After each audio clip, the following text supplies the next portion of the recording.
본 영상은 트레버 앤더슨의 설정을 기반으로 각색된 내용입니다. 시청에 유의하시기 바랍니다.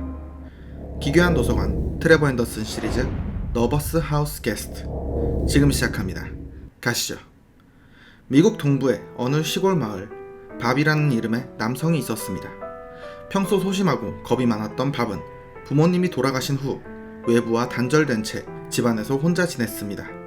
이웃 주민들도 처음엔 걱정 어린 마음으로 관심을 보이며 도움을 주려 했으나 그럴수록 밥은 더욱더 집 안에 틀어박히고 공포심과 망상이 커져갔습니다. 그러나 겁 많고 불안해하는 모습과 달리 호기심 또한 유별난 편이라 종종 창문 커튼 사이로 밖을 살펴보기도 했습니다. 그러던 어느 날 밥은 평소처럼 후드를 뒤집어 쓰고 마트에서 시리얼과 우유를 사서 돌아오고 있었습니다. 그런데 이웃집 여성 제시가 다가와 말을 건넸습니다. 제시는 밥에게 잘 지내는지, 밥은 어떻게 해결하는지 등 일상적인 안부를 물어봤습니다. 밥은 우물쭈물하며 짧은 대답만 했고 그렇게 몇 분간 대화를 마친 후 제시와 밥은 헤어졌습니다. 그리고 다음날 밥의 집으로 경찰이 찾아왔습니다. 밥, 문 좀 열어주시죠. 물어볼 게 있습니다. 잠시 후 밥은 조심스레 문을 열었고 무슨 일인지 물었습니다. 다름이 아니라 당신에게 성추행을 당했다는 신고가 접수되었습니다. 저와 같이 서로 이동하시죠. 밥은 화들짝 놀라며 그럴 리 없다고 부인했으나 경찰은 일단 경찰서로 가서 이야기를 듣겠다 말했습니다. 결국 경찰서로 향했고 그곳에서 듣게 된 이야기는 전날 마주쳤던 제시가 밥을 성추행범으로 신고했다는 것입니다.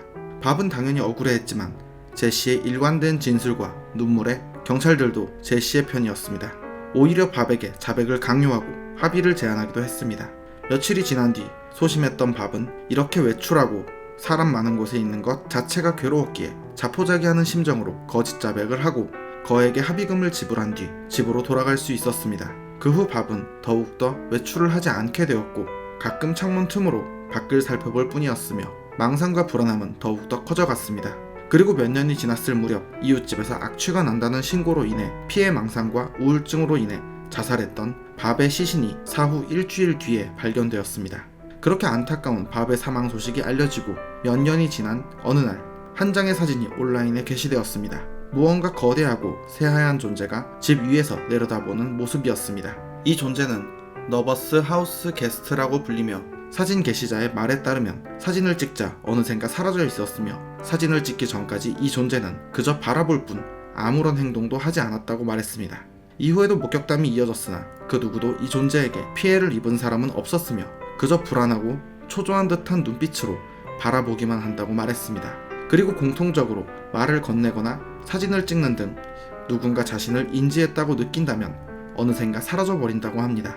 목적도 이유도 알 수 없이 그저 불안한 눈으로 바라보는 존재, 너버스 하우스 게스트. 과연 목적이 뭘까요? 사서님들의 생각을 댓글로 남겨주세요. 오늘 이야기는 여기까지입니다. 다음에도 더욱 기괴하고 재밌는 이야기로 찾아오겠습니다. 시청해주셔서 감사합니다.